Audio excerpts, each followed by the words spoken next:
Dia berharap memiliki kesempatan untuk memperdebatkan kasusnya di bawah hukum Inggris dan mungkin mencari suaka di Inggris. Tetapi setelah beberapa bulan diinterogasi dan dipindahkan antara bagian penjara Eropa dan Cina, diputuskan bahwa dia akan diasingkan begitu saja dari Hong Kong tanpa tuduhan. Dia kemudian dideportasi lagi ke Amoy. Tan Malaka kemudian melarikan diri sekali lagi dan melakukan perjalanan ke desa Iwei di selatan Cina. Di sana, ia dirawat dengan pengobatan tradisional Tiongkok untuk penyakitnya. Setelah kesehatannya membaik, pada awal tahun 1936, ia melakukan perjalanan kembali ke Amoy dan membentuk sekolah bahasa asing.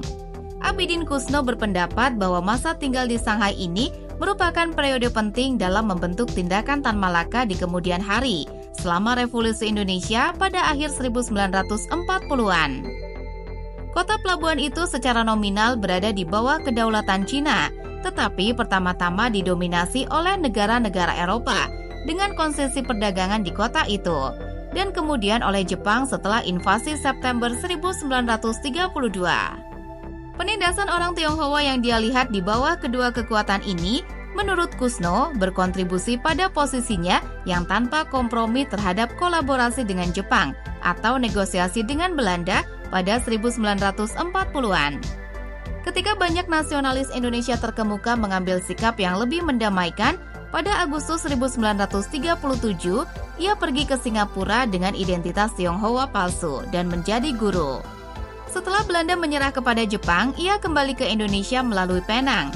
Ia kemudian berlayar ke Sumatera, tiba di Jakarta pada pertengahan tahun 1942, di mana ia menulis Madilog. Setelah merasa harus memiliki pekerjaan, ia melamar ke Badan Kesejahteraan Sosial dan segera dikirim ke tambang batubara di Bayah, Pantai Selatan Banten. Setelah proklamasi kemerdekaan Indonesia, ia mulai bertemu dengan bangsanya sendiri dan generasi muda. Dia juga mulai menggunakan nama aslinya lagi setelah 20 tahun menggunakan nama alias. Dia kemudian melakukan perjalanan ke Jawa dan melihat orang-orang kota Surabaya berperang melawan tentara India-Inggris pada bulan November. Ia menyadari perbedaan perjuangan antara rakyat di beberapa tempat dengan para pemimpin di Jakarta. Ia menilai para pemimpin terlalu lemah dalam bernegosiasi dengan Belanda. Solusinya terhadap keterputusan yang dirasakan ini adalah dengan mendirikan Persatuan Perjuangan, Front Perjuangan atau Aksi Bersatu. Sebuah koalisi yang terdiri dari sekitar 140 kelompok yang lebih kecil, terutama tidak termasuk PKI. Setelah beberapa bulan berdiskusi, koalisi tersebut resmi dibentuk dalam sebuah kongres di Surakarta pada pertengahan Januari 1946. Koalisi mengadopsi program minimum yang menyatakan bahwa hanya kemerdekaan penuh yang dapat diterima, bahwa pemerintah harus mematuhi keinginan rakyat, dan bahwa perkebunan dan industri milik asing harus dinasionalisasi.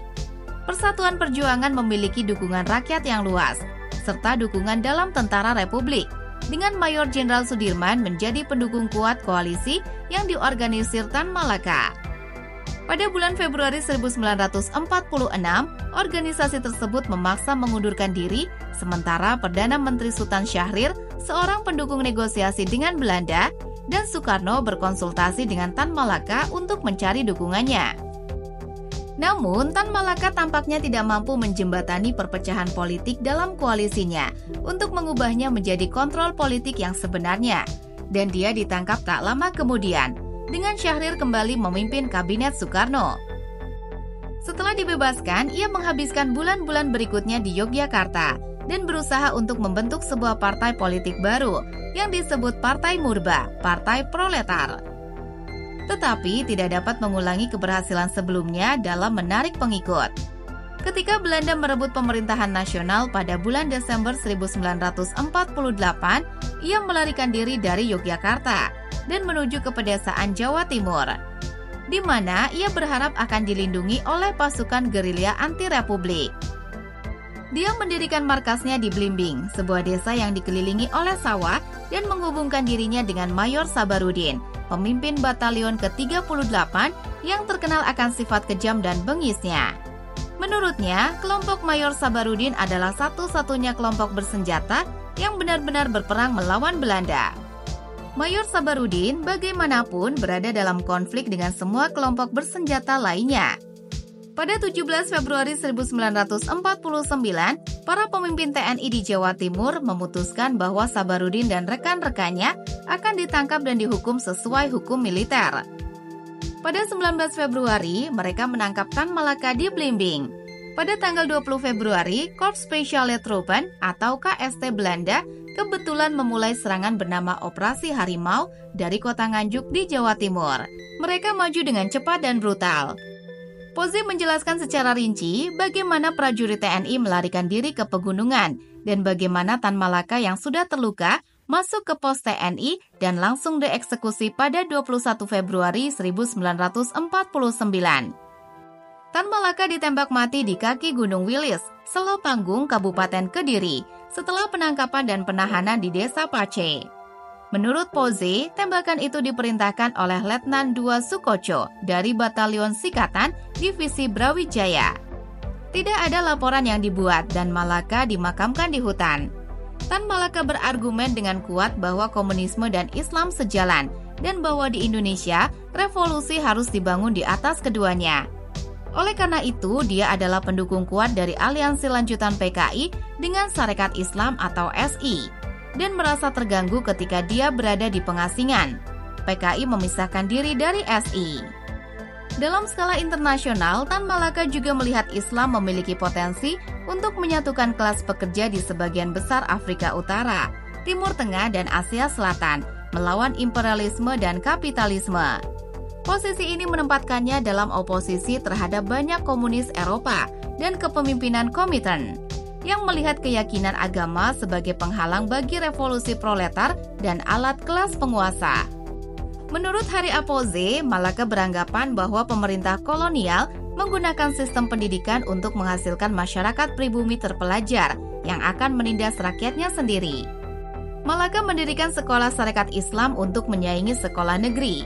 Saifuddin menulis bahwa Malaka memiliki 4 metode pengajaran yang berbeda: dialog, jembatan keledai, diskusi kritis, dan sosiodrama.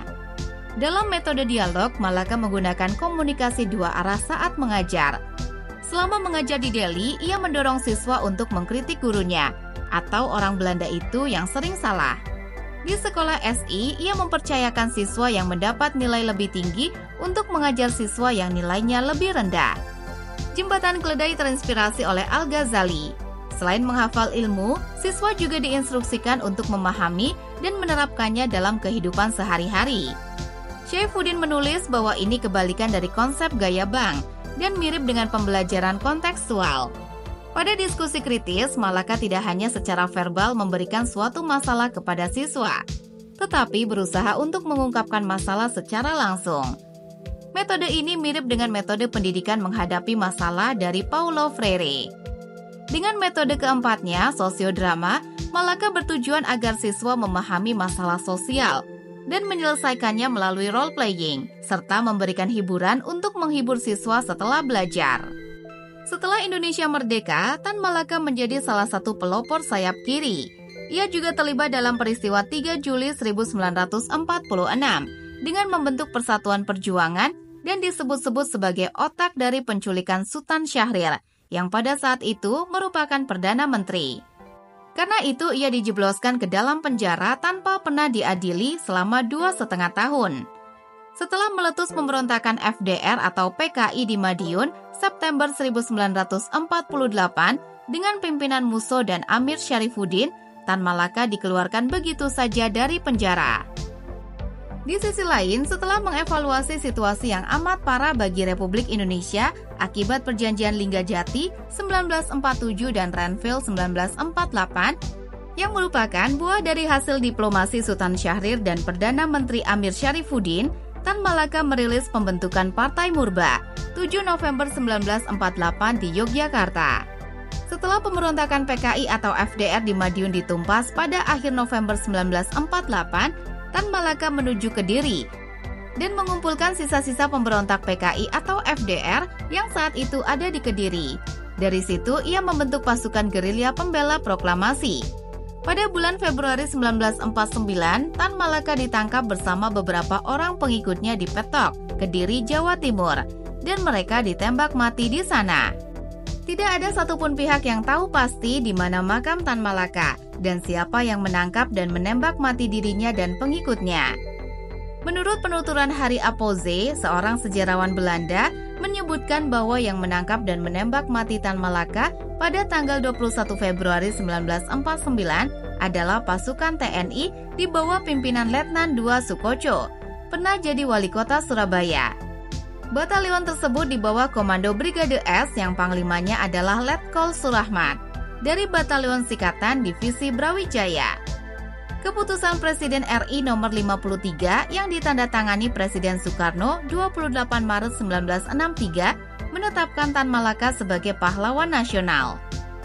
Setelah melalui berbagai penelusuran dan keterangan para saksi hidup, pada tahun 2007 ditemukan sebuah makam di Desa Selopanggung, Kediri yang diyakini sebagai makam Tan Malaka.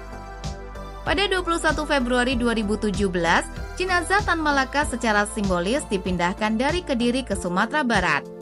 Hal ini diupayakan oleh keluarga besar Tan Malaka dan kelompok yang tergabung dalam Tan Malaka Institute. Karena gagal membawa jenazah Tan Malaka secara utuh, mereka memutuskan untuk memulangkan secara simbolis, yakni dengan membawa tanah dari pekuburan Tan Malaka. Dengan julukan Pacar Merah Indonesia, Tan Malaka merupakan tokoh utama beberapa roman picisan yang terbit di Medan. Roman-roman tersebut mengisahkan petualangan Pacar Merah, seorang aktivis politik yang memperjuangkan kemerdekaan Indonesia dari kolonialisme Belanda. Dengan kegiatannya itu, ia harus melarikan diri dari Indonesia dan menjadi buronan polisi rahasia internasional.